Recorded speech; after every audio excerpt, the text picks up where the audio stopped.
지난해 4분기 가계빚이 8조 원가량 늘며 역대 최대 규모를 경신했습니다. 주택담보대출이 15조 원 이상 늘었는데 다만 증가폭은 전분기보다 감소한 것이고 연간 가계대출 증가폭도 코로나19 때를 제외하면 가장 낮은 수준으로 나타났습니다.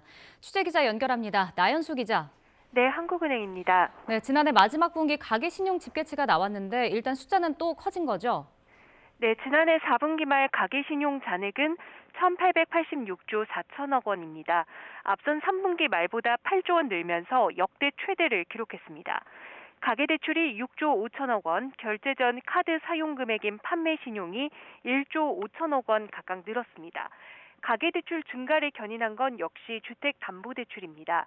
3분기보다 15조 2천억 원 늘면서 1,064조 3천억 원으로 역시 역대 최대를 기록했습니다.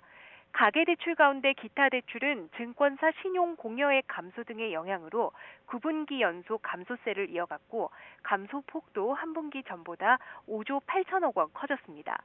말씀드린 대로 판매 신용도 1조 5천억 원 늘어 118조 1천억 원으로 집계됐는데요.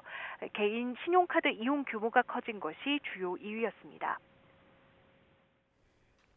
네, 잔액만 들으면 빚이 계속 쌓이는 것 같은데 구체적인 내용을 들여다보면 어떻습니까?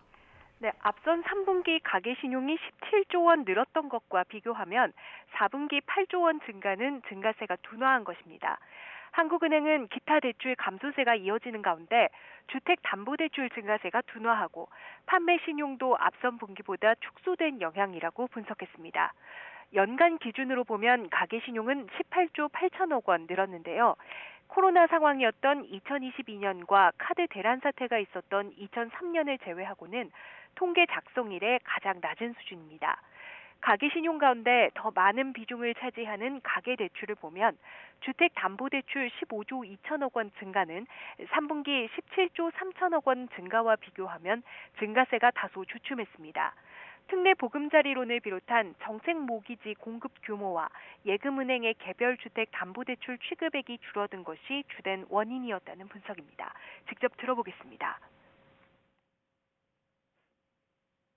정책 모기지 공급 속도를 조절을 했고 또 일반 은행들의 개별 주담대에서 그 만기 50년 상품 등에 대한 그런 그 거래 부분 제한 조치가 좀 있었고요. 전체적인 그 흐름을 평가할 때는 지금 정부의 그런 가계부채 관리 강화 정책의 영향이 좀 뚜렷하게 나타나고 있다. 네, 지난해 연간 가계대출 증가 규모는 18조 4천억 원으로 역시 가계대출이 감소한 2022년을 제외하면 연간 기준으로는 통계 작성 이래 가장 낮은 증가폭이라고 설명했습니다. 지금까지 한국은행에서 전해드렸습니다.